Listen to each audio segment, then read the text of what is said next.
Hello, আসসালামু আলাইকুম everyone. সবাই কেমন আছেন? আশা করি সবাই ভালো আছেন। আবারও নওগাঁ জেলা পত্নীতলা থানা নজিপুর আহ, এই অঞ্চলে উম, বর্ষালি ধানের ফসল। এই ফসল উঠতে আর 5-6 দিন লাগবে। আহ, শুরু হবে পরের দিন থেকেই, পরের 4-5 দিন পর থেকে শুরু হবে।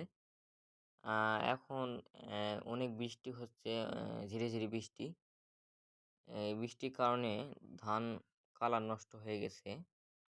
দেখতেই পারছেন, কালার দেখতেই পাচ্ছেন, আদা পাকা হয়েছে কেবল। আহ, আর কদিন গেলে আর কদিন গেলে কাটা হবে। এই পাশে অনেক জমি, আর এই পাশেও অনেক জমি। অনেক বড় মাঠটা দেখতেই পাচ্ছেন। এইদিকেও মাঠ আছে, এইদিকেও মাঠ আছে, হ্যাঁ, অনেক বড় মাঠ। আর এই সময়ে অনেক বৃষ্টি হচ্ছে।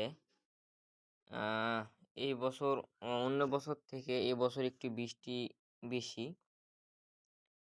তার কারণে কৃষকরা অনেক চিন্তায় আছে। অনেক কষ্ট করে আবাদ করার পর কৃষকরা ধান যদি ফলন না পায় তাহলে কেমন হয় না? আহ, এইদিকেও তো প্রচুর ধান আছে, এইদিকে আমরা একটু যাই। এইদিকে একটি দাঁড়িয়ে আছে খাড়ি, যাকে বলে। এই খাড়ির থেকে পানি শুকাই গেলে এখানে সিঁচা হয়, সিঁচ করে ধানে। আশা করি বুঝতে পারছেন। দেখতে পারছেন প্রচুর বাতাস, অনেক মেঘুলো আকাশ।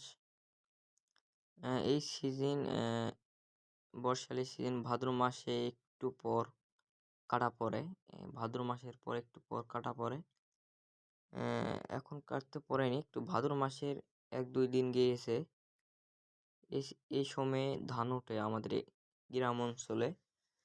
আপনাদের কোন সময় ওখানে ধান ওঠে একটু কমেন্টে জানাবেন, হ্যাঁ।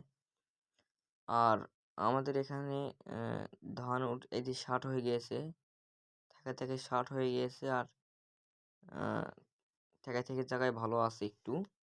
এবছর কৃষকরা অনেক লস খাবে এরকম দেখতে পারছেন। প্রচুর বৃষ্টির কারণে ধানে অনেক পোকা আক্রমণ করেছে। আক্রমণ করার জন্য অনেক ধানের ক্ষতি হয়েছে, ফসলের অনেক ক্ষতি হয়েছে। সবাই ভালো থাকবেন। এগুলো ভিডিও পেতে এই চ্যানেলটি সাবস্ক্রাইব করে রাখতে পারেন। সবাই ভালো থাকবেন। আসসালামু আলাইকুম।